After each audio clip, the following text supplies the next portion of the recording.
Hello learners, welcome to this video lesson. Today we are going to discuss another topic of your course, that is on Rabindranath Tagore, Tagore's philosophy on life and Tagore's educational philosophy, the concept of education which is suggested by Tagore. Today we will discuss. So before starting our discussion, let me to introduce myself. I, Dr. Niradhar De, Associate Professor, School of Education, Indira Gandhi National Open University, welcome you all to this video lesson. Friends, as you know, presently we are in the 7th module of your course. As you know that the code of your course is BESC 131 and title of your course is Education, Concept, Nature and Perspectives. In this course, presently we are in the 7th module. The title of this module is Contribution of Indian Philosophers. As you know that in this module 6 different lessons are there, important lessons are there, just like Swami Vivekanand, Mahatma Gandhi, Rabindranath Tagore, Jiddu Krishnamurti, Aurobindo Ghosh and Gijubhai Badeka. Educational philosophy given by Swami Vivekanand and Mahatma Gandhi we have already discussed in our earlier lessons, and today we are going to discuss Rabindranath Tagore, his concept on education, his concept on teacher and student, his concept on school, his concept on teaching learning process, curriculum, at the same time pedagogy. Okay. So, these will be the focus point of today's discussion, and in this module further we will be discussing another 3 important lessons like educational concept given by Jiddu Krishnamurti, Aurobindo Ghosh and Gijubhai Badeka. Now, let us focus upon some of the learning outcomes of today's lesson, that is on Rabindranath Tagore. I am very much hopeful that after going through this video lesson, at the same time after going through the content which is included in your self-learning material in your module, you will be able to explain philosophy of life as per Rabindranath Tagore. Further, you will be able to discuss educational philosophy of Tagore on the following aspects, just like aims of education, curriculum, idea of a school, pedagogy, then teacher and students. So, these are the learning outcomes and focus point of today's discussion. Now, let us focus upon philosophy of life as per Rabindranath Tagore. Friends, Rabindranath Tagore was a believer in cultural synthesis and international unity. Try to understand that what is the concept of cultural synthesis. Friends, if we talk about the whole world is just like one culture, the whole world just like one community and one village, this is the idea of Tagore, that though we are living in a country, we practice diversities in our country, we practice our language, we practice our culture, but at the same time we should have belief, we should have faith on this world culture, okay? International unity, synthesis of the cultural heritage across the world, okay? The living style of the people, those are living in India, living style of people, those are living in other countries, and the languages and other practices that are being practiced by people in different countries of this university. So, how to synthesize it and how to practice an international culture, you can say, and how to achieve you can say unity in diversity, at the same time international unity. So, Rabindranath Tagore's philosophy of life was not confined to a place, confined to a limited situation or a limited country, you can say. Rather, he was a strong believer of international unity. Further, his songs and messages were inspirations to both social and political workers. If you go through his creations, you will find that he has written for the social upliftment, he has written on beauty, he has written for political upliftment also. So, that is why all his creation gives a type of social message, and it also gives a type of uplifting the individual, uplifting the power of the individual, the imagination of the individual. At the same time, how an individual can contribute for the betterment of the society is also another important aspect so far as Tagore's philosophy of life is concerned. Further, he tried to synthesize and fulfill the spiritual and natural needs of human being through education. So, how to achieve, you can say, spiritual development, at the same time natural development within the individual was the focus of his philosophy of life. In the early 20th century, Tagore demonstrated through his school, that is Shanti Niketan, the true value of education in the vitalization of Indian society. Friends, if you will go through Shanti Niketan and if you will go through the activities which is going on in Shanti Niketan, you will find that Shanti Niketan is a beautiful place for getting education, starting from kindergarten to the university level. Okay, education at all level is provided at Shanti Niketan, or that's called as also Vishwabharati. Okay, so how to nurture the child from the very beginning of their life, and how gradually they will groom and they will get education till the university level. So that's why you will find that Rabindranath Tagore has given concept of education in a very holistic manner, okay, in a very natural development of the individual child, starting from the early period of life till the further period of life. Further, if I will focus upon philosophy of life as per Tagore in few points, his philosophy on life is based upon humanism, means how we contribute and how the individual, the citizen of this country will work for achieving the humanism, the value of humanism, and further how to develop one's individualism. Every individual is having lot of power, you can say, right? They have the power in potential form. So, how to provide opportunity to the individual, how to provide support to the individual, so that their innate power, innate abilities, their energy will come to the force, and it will take the part of a type of action or a type of function. So, that is why developing individualism is also another philosophy of life as per Rabindranath Tagore. Then he was the strong believer of universalism. Okay. So, he was thinking that the whole world is just like one civilization, one society, one village. So, that is why whatever we do, it should be for the betterment of our universal living. So, that is why he is not a narrow thinker, rather you can say. He is a very wider thinker. He was thinking about for the upliftment, for the development of the whole world, of the whole nation. Then spiritual harmony is also reflected from his philosophy of life. Then universal culture, though we have many diversities in our culture, diversities in Indian culture, diversities in culture of other countries, still then how we can achieve the universal culture, how we appreciate each other's culture, and how to practice the good things of every culture was the essence of Rabindranath Tagore's philosophy of life. And further, he was a strong believer of universal brotherhood, international understanding. Okay, so he was just thinking that the people of this world are just like binded with the relationship, just like a type of brotherhood. Okay, so that's why how to achieve universal brotherhood, how to synthesize different culture at the world stage. So these are the you can say certain wider thinking, vast thinking of Rabindranath Tagore so far his philosophy of life is concerned. And further, now let us focus upon educational philosophy of Tagore. What are the different aspects which is given importance by Rabindranath Tagore so far as education system and the aim of education and other aspect of education is concerned.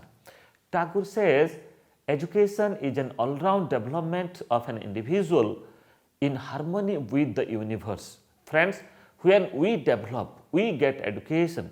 Education should provide a type of outlook, provide a type of understanding that to believe and to realize that the entire world, whatever we are doing for the betterment of this entire world. So, how to keep harmony in this universe, how to practice universal brotherhood was through education, was one of the educational philosophy of Tagore.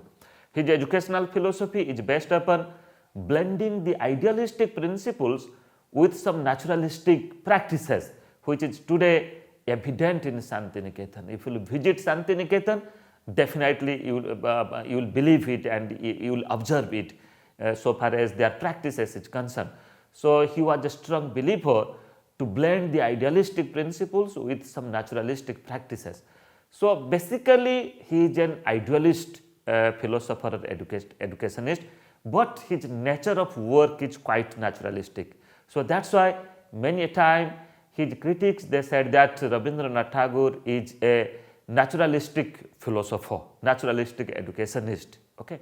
But his thoughts is based upon the naturalistic schools of thought, but at the same time, if you go through his literature, if you go through his entire work, then definitely you will find that Tagore is really an idealistic, but he believes in to practice or to blend idealistic principles and philosophy in a very naturalistic way.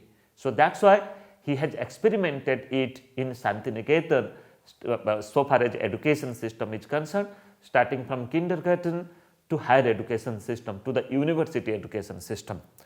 Further, according to Tagore, children should be brought up in an atmosphere of freedom. Okay, the children should get optimum freedom for their own development. They have the power, they have the ability.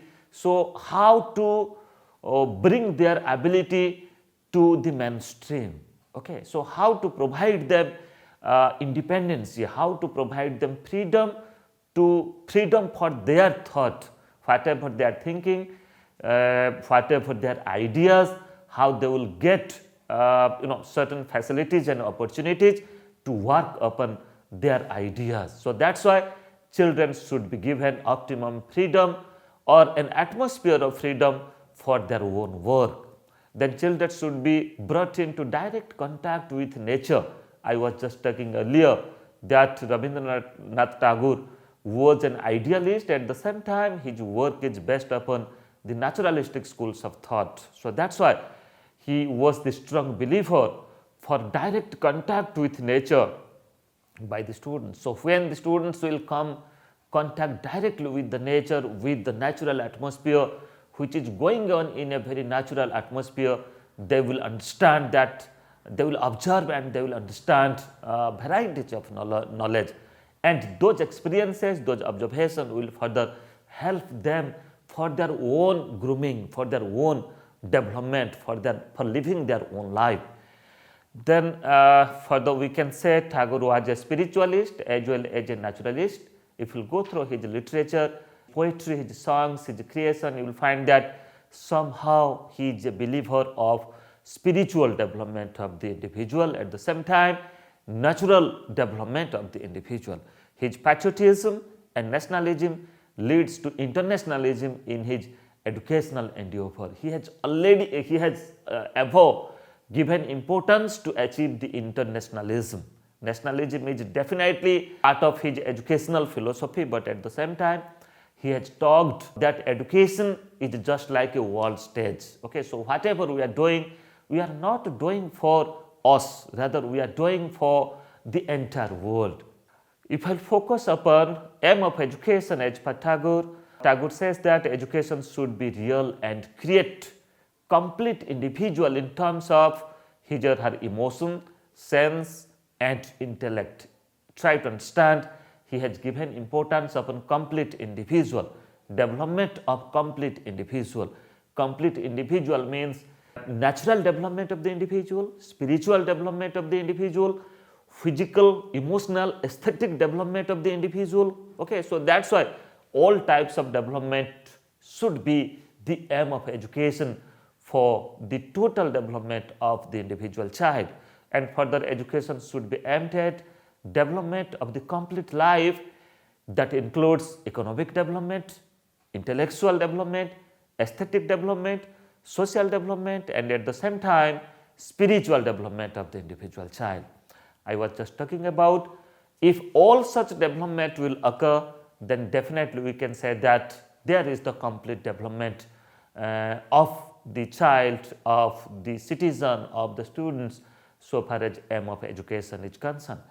Further, Tagore says that education is to help an individual to realize the inner principle of unity of knowledge and activities of our social and spiritual being. So here you see focus is given on inner principle of unity. So how to establish, how to achieve unity in diversity. Friends, if I will tell about our country India, we realize that we have the largest country in this world with varieties of diversities. Okay, diversities may be in terms of language, diversities it may be in terms of our culture, our practices, our way of living. Okay, but at the same time we are very much you can say successful to achieve these diversities and to practice unity. We believe that all these diversities are just like our strength. These diversities are not our weaknesses. Okay, and these diversities help us to live unitedly. So that's why Tagore's principle or aim of education is based upon inner principle of unity. Though we have many diversities, so how to achieve unity among these diversities? This is the important aim of education so far Tagore's educational philosophy is concerned. Further, education should be to achieve universality through individuality. So friends, we can only achieve individuality if we achieve nationalism, and further if we achieve individuality. Unless holistic development of the individual, we cannot achieve universal development. We cannot achieve universality. So that's why friends, individuality development of the individual power helps the individual or helps the entire society in future for the holistic development of the entire world. And further, Tagore's ideas on curriculum is just like he was the believer of spiritual, creative, aesthetic and vocational education in curriculum. As per his ideas, he has given importance upon some type of spiritual understanding, some type of spiritual knowledge should be incorporated in the curriculum, should be part of our curriculum practices. Our curriculum should provide the learners, the child for creative development. Further, it should provide scope for their aesthetic development also, at the same time for vocational development, that is development of skills and competencies. So all such things should be the part of curriculum. And holistic development of individual, it may be spiritual development, natural development, development of values, development of aesthetic sense, development of art and craft. So such type of things should be practiced in our curriculum, maybe in school curriculum or maybe in higher education curriculum. Then I was just talking earlier, he has emphasized art education, dance, drama, music, craft and practical skills as integrated part of curriculum. Further, activity based curriculum is also suggested by him so far as development of vocational skills are concerned. Based upon Tagore's philosophy, he has given his ideas on school. He has already experimented it in Santiniketan and Vishwabharati, starting from kindergarten to the university education system.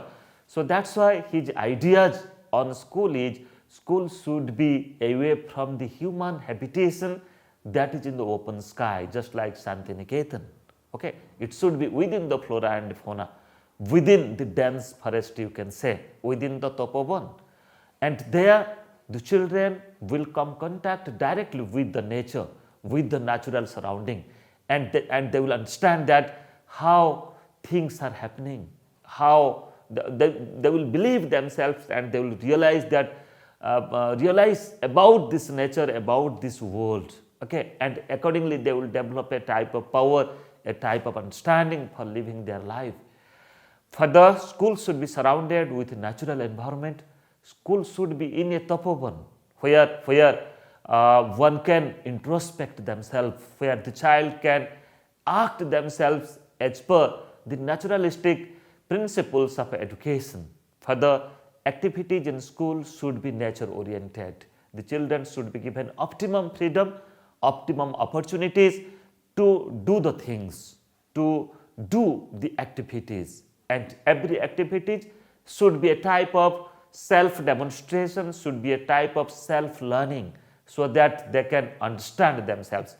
Further, Tagore's ideas on pedagogy and teaching learning process is just like he was strong believer to be mother tongue should be the medium of instruction, science to be taught along with philosophical and spiritual knowledge at Indian universities. So he was the believer to include science education in the curriculum and in the teaching learning process, but at the same time it should be practiced along with philosophical and spiritual knowledge. So that's why through science, through spiritual knowledge, through philosophical knowledge, there is the possibility of holistic development of individual child. And for the use of activity based play activities, teaching while working, learning with joy, self learning, heuristic method, then narration cum discussion, field trips and experience based learning methods of teaching was also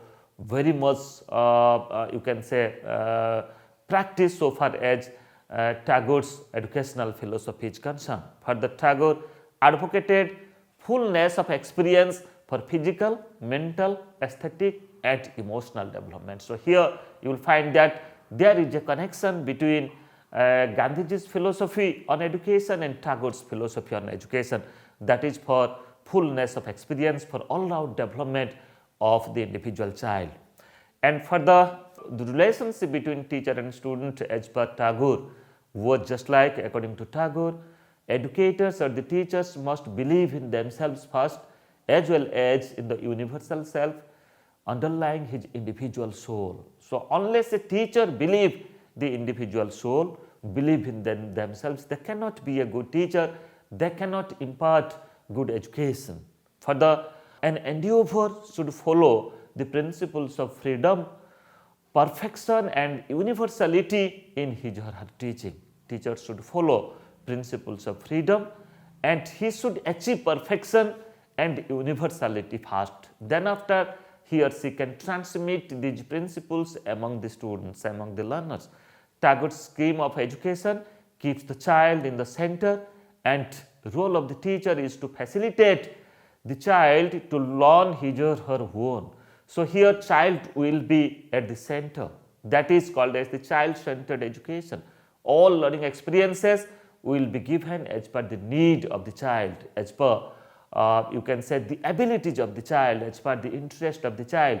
And what the teacher will do, teacher will just facilitate the child and teacher will help the child for their own learning, for their own construction of knowledge, for their own development, for their own grooming. Further, he emphasized that the teacher should be a good learner first. Unless he or she learns, it is simply impossible to teach the students. So every teacher should be a learner, then after he or she can be a good teacher. Friends, now just to recapitulate and focus upon some of the practice questions. These questions will further help you for practicing your lesson, at the same time for appearing your examination also. After going through this lesson, video lesson, and at the same time after going through the content, I am very much hopeful that you will be able to answer these questions, just like explain Rabindranath Tagore's philosophy of life, discuss educational philosophy of Tagore, then what are the aims of education as suggested by Tagore, what should be the curriculum as per Tagore, what should be the idea of a school as per Tagore, what pedagogical practices and teaching learning process were suggested by Tagore, and further you will also able to answer the question just like discuss the concept of teacher and student as per Tagore. So friends, I am very much hopeful that definitely you will able to answer this question after watching this video. In our next lesson, we will discuss another important topic of your course. Thank you.